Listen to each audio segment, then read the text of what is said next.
तुझा आधार तर आधीच कापून टाकला मी भीमराव, कारण तुझ्या परीक्षेचा पेपर बदलला गेलाय आणि तू नापास होशील.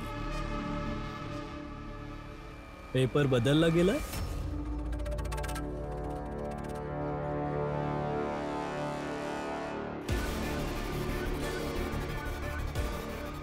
होय, आम्हाला तक्रार मिळाली आहे की तुमच्या वर्गामधील स्टुडंट नेहमी पेपर बदलून परीक्षा देत आहेत आणि हे ह्या कॉलेजमध्ये खपून घेतलं जाणार नाही. अरे सर, यांचे लक्ष केवळ या गोष्टीकडे असते की रमा आणि भीम किती आनंदी आहे आणि संपूर्ण जग कसा शोक साजरा करत आहे.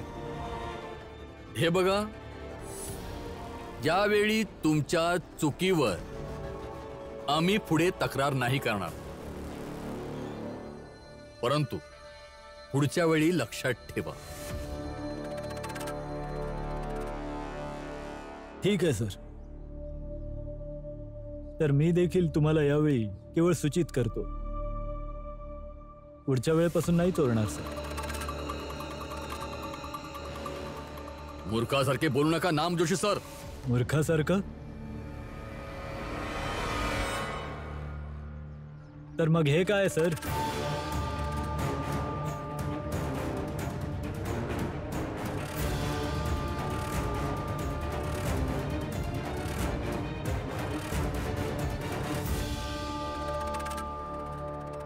खरं तर सर, एकदा पेपर तुम्ही बदललात आणि दुसऱ्यांदा पेपर मी बदलला आणि परिणाम हा झाला की भीमरावचा लिहिलेला पेपर तर घेऊन गेले ते आणि तुमचा हा बोगस पेपर इथेच राहील. काय मूर्खासारखं बोलतात? काही बोलाल सर? अंदाज तर मला तेव्हाच आला होता जेव्हा ज्योतिबा फुले संस्थानातून आदेशाचं पत्र घेऊन मी तुमच्या केबिनमध्ये आलो होतो. सर, मी आतमध्ये येऊ शकतो का? या. सर, ज्योतिबा फुले संस्थानातून हे कॉलेजच्या नावाने पत्र आलेलं आहे.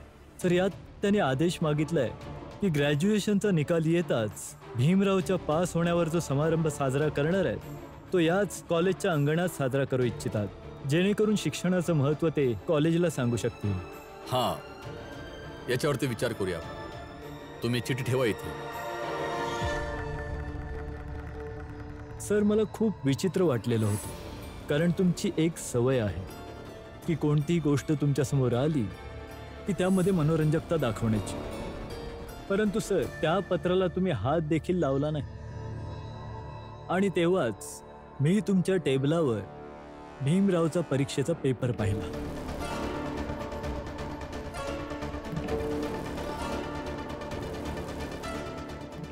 सर, मी त्याच वेळी समजून गेलो होतो की तुम्ही कोणती तरी योजना बनवत आहात भीमरावच्या विरोधात. आणि त्यानंतर सर, मी तुमच्यावर लक्ष ठेवायला लागलो आणि मी पाहिलं की परीक्षेच्या नंतर तुम्ही यांच्याकडून भीमरावचा पेपर घेतलात आणि तुमचा बोगस पेपर यांना दिला. जा, तुम्ही सर्व पेपर बांधून ठेवा. जो सर्व पेपर निरीक्षण केंद्रात घेऊन जाईल तो आता येतच असेल. जा. होय सर. मग सर, तुम्ही त्या पेपरला कचऱ्याच्या डब्यामध्ये फेकून दिलात.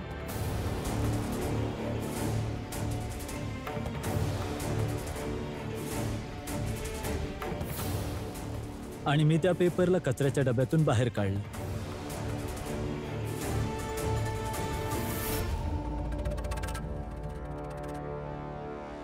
आणि सर, मग मी तुमच्याजवळ आलो होतो. तुम्ही त्यावेळी सर्व पेपर बांधत होतात. बाकी कसे आहात सर? छान. तुम्ही सांगा. मी पण छानच आहे. आणि मग जाणून बुजून मी तुम्हाला रमा आणि भीमला बघण्यासाठी बाहेर पाठवलं आणि तुम्ही गेलात.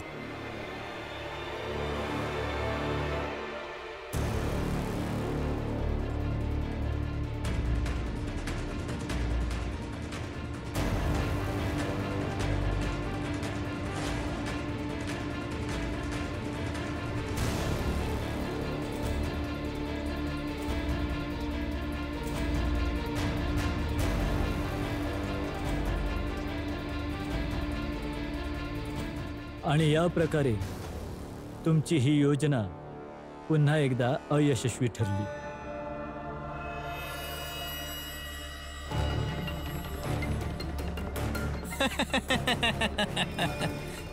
कथा चांगली होती नाम जोशी सर, परंतु मी आणि प्रिन्सिपल सरांनी असे काहीच नाही केले. सर, मी जर तक्रार केली तर बैठक बसेल आणि या पेपरमध्ये भीमरावच्या हस्ताक्षराची नक्कल आहे की नाही हे सिद्ध होईल. आता या तपासणीचा परिणाम काय होईल हे तर तुम्हाला माहितीच आहे.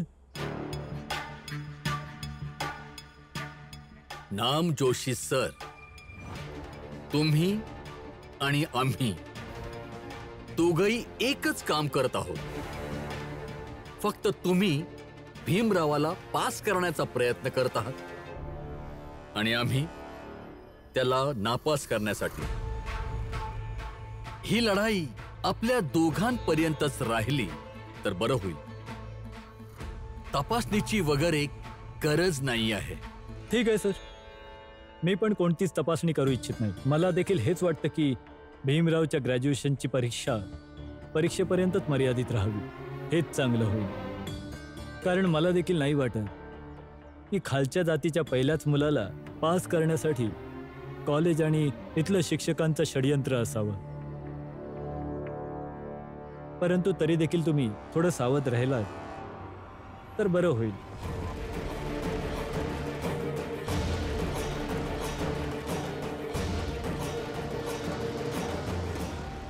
सर, मुद्दा आता फक्त भीमरावचा पास किंवा नापास होण्याचा नाहीये. मुद्दा आहे नाम जोशीच्या हरण्याचा किंवा जिंकण्याचा. अजूनही भीमरावची 2 विषयांची परीक्षा बाकी आहे आणि आपण त्याला नापास नक्कीच करायचंय. काहीतरी विचार करूया. होय सर.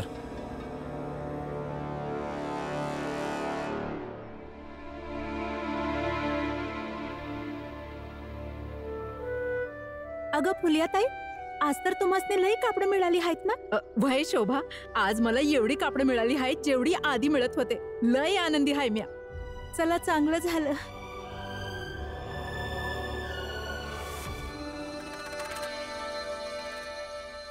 अरे जोखू, तुला कापडं नाही मिळाली काय? नाही तेच भाऊ, एक बी कापड नाही मिळाली मला.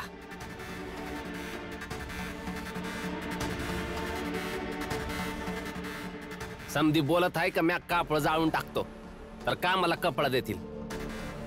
अरे पण हे सांगितलं कोणी समद्यांना का तू कपडे जाळतोस ते? अरे कोणी सांगितलं असेल? अरे फुलियाने सांगितलं असेल फिरून फिरून. हा, तवाच तर हिला एवढी कापडं मिळाली. म्हणजे जो की हारला, आता जोकूला फुलियाकडे काम करावं लागेल. बस जरा गप्पा बसा जनार्दन भाऊ. आणि हितेश भाऊ, तुम्ही बी ऐका का तुम्ही समधी जण मिळून ना जोकूला शिकवू नका. हा कष्ट करल तर ह्याला बी काम मिळेल. अरे एवढं समजत झालं हाय, जरा तरी शांत बसा. जोकूला बी कापड मिळत राहतील. वय नाही तर काय? आणि जोकू भाऊ, असं कष्ट करण्यापेक्षा गरजेचं आहे का तुम्ही समध्यात आधी एक चांगलं माणूस बना. फुलियाताईंची काळजी घ्या आणि त्यांच्या कामामध्ये त्यांची मदत करा.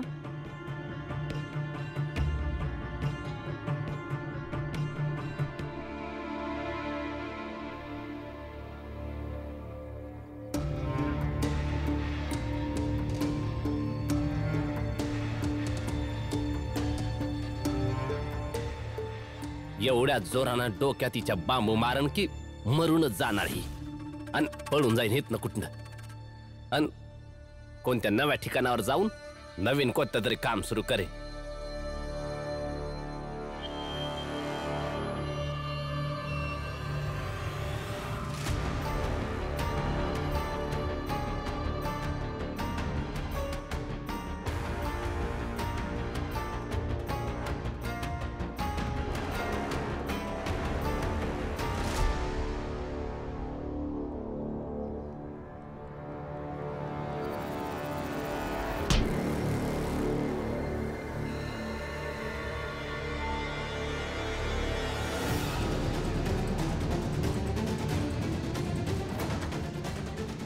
समध्यानी इकडे या. ए चाळवाल्यांनो, या बाहेर या. बघा या माणसाची करतूत. ह्यो मला मागणं असं काठीने मारून पाक मारून टाकायचा प्रयत्न करतोय. अगं सोड बांबू सोड. नाही सोडणार.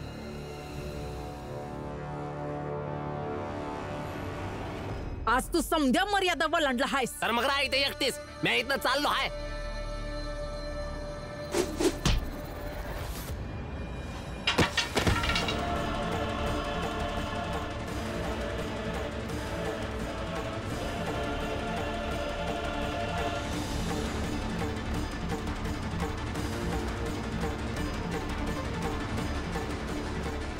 तुझ्या मनात जे असेल ते करशील आणि मग इथनं पळून जाशील. आता हे समजणं होईल ना मी होऊ देणार. काय करणार हा? तुझ्या विरोधात केस करणार. का तुला तुझ्या केल्याची शिक्षा मिळेल आणि मला तुझ्यापासून लांब होण्याचा हक्क मिळेल.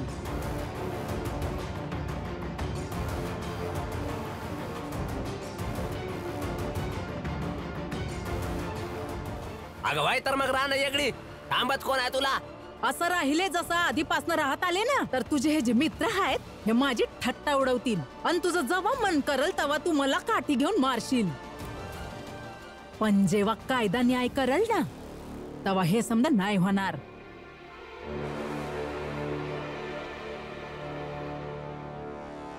असं नवरा बायकोच्या भांडणाला न्यायालयात घेऊन जाणार. वय नाही तर काय, थट्टा बनून जाईल ना आता. वय तर मग बनू दे की थट्टा. थट्टा तर बनलीच आहे. अजून काय बाकी आहे? आज समजा जगाला माहित पडू दे की माझ्यात आणि जोखू मध्ये काय नातं आहे.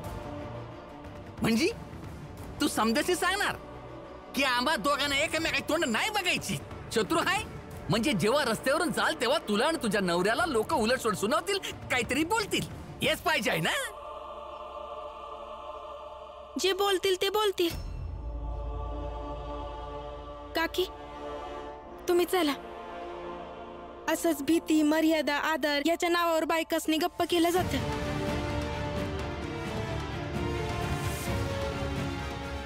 आणि तुम्ही तुमच्याकडनं समजा प्रयत्न केला ना समजा ठीक करायचा, बदल्यात तुम्हासनी काय मिळालं?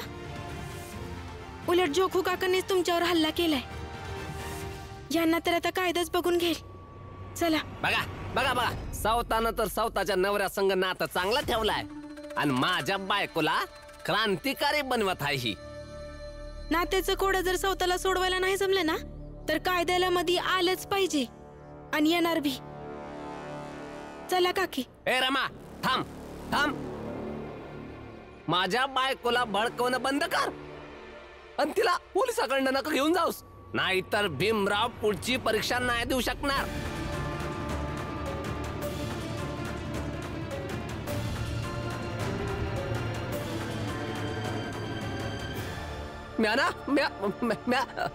म्या कॉलेजाला आग लावून टाकाल.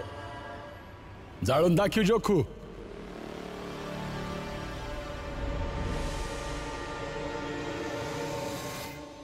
आग लावून दाखव, मग मी अभी बघतो.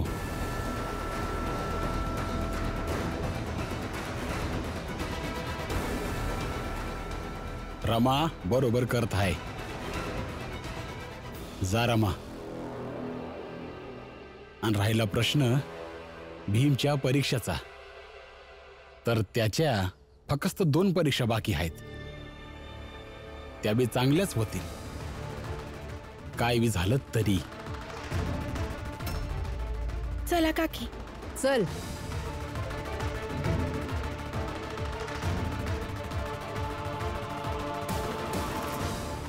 जा.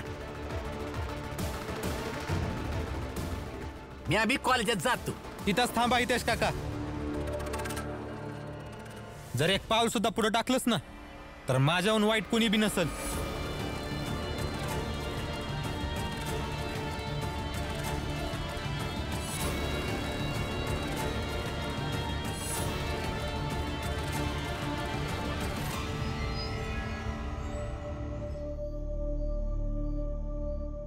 माझ्याकडे दुसरा कुठला पर्याय नव्हता. काय केलं असतं म्या? ते दोघं रोज रोज भांडत बसले असतात आणि जोकू काका तर शारीरिक बळाचा उपयोग करायला आले होते. भांडण आपल्या मर्यादा सोडून एकमेकांना हरवायापर्यंत येऊन पोचली होती. त्यामुळे मी कायद्याचा मार्ग स्वीकारला.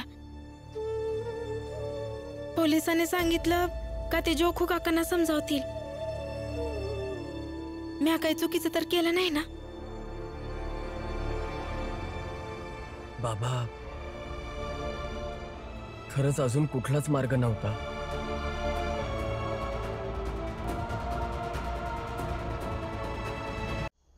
नाही, आणि जर असता जरी तर रमा एवढी तरी समजूतदार आहे की तिनं त्या पर्यायाला निवडलं असतं. मग तू योग्य केलंस रमा. नात्यांमध्ये आपण फार हळवे असतो. ह्या विचारांनी नात्यातला गुंता सोडवला जात नाही. त्यामुळे प्रत्येक व्यक्तीला आपल्या पद्धतीने नात्यांना सोडवण्याचा प्रयत्न केला पाहिजे. आणि तरी देखील काही हाती लागलंच नाही तर मग कायद्याचाच मार्ग स्वीकारावा लागतो. भीम, उद्या परवा 2 दिवस परीक्षा आहे, त्याच्यावर लक्ष दे. ह्या विषयावरती नंतर बोलूया. वय, आता तुम्ही या समध्याचा जरा बी विचार करू नका. तिथे मी या समध्या सांभाळीन. आणि तुमच्या रमावर इतका तरी विश्वास ठेवा.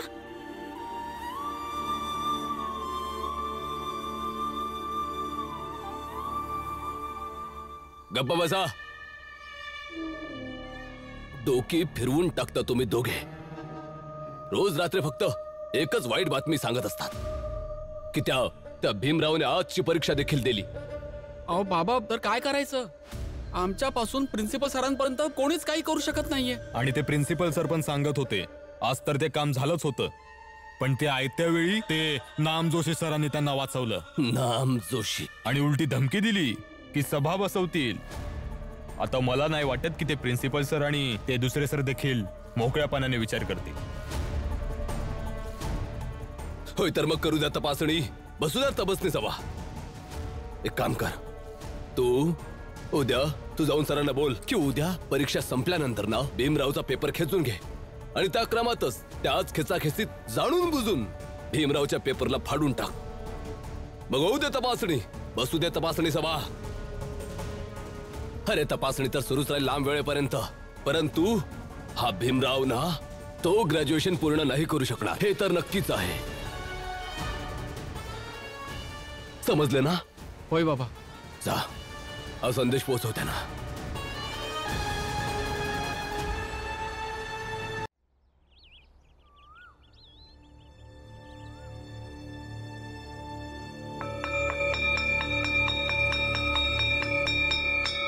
चला सर्वजण आपापले पेपर द्या. चला द्या. हे तू काय करतोय? चल उठ, ये इकडे.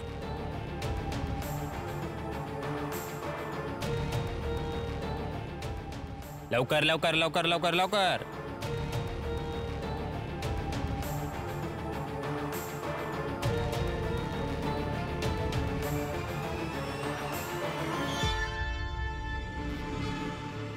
भीमराव, वेळ संपलेली आहे. दे आपला पेपर दे. मी सांगितलं भीमराव, पेपर दे. सर, काल देखील आपण याबद्दल बोललो ना. घंटा वाजल्यानंतर देखील 5 मिनिटांचा अवधी असतो. लिहू द्या ना मला. असं तर तू असं नाही ऐकणार. हा, दे दे तुझा पेपर दे. सर, माझा पेपर द्या.